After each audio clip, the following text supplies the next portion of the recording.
In this video, I will be showing you how to use Gamma AI without signing in.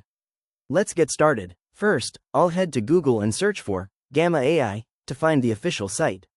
On the homepage, I can see the various tools for creating presentations and websites.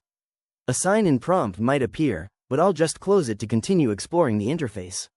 I'll click Start for free to view the sign-up page and its different login options. To find out how to use the tool without an account, I'll perform a quick search for instructions. I see that while full editing requires a login, I can still view and navigate presentations using public share links. To test this, I'll open an existing project called The Evolution of Intelligence.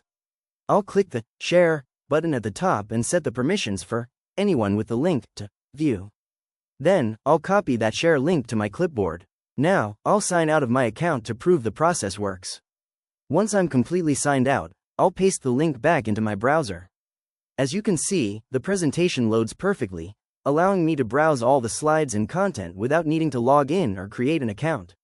And there you have it. That's the complete process of how to use Gamma AI without signing in.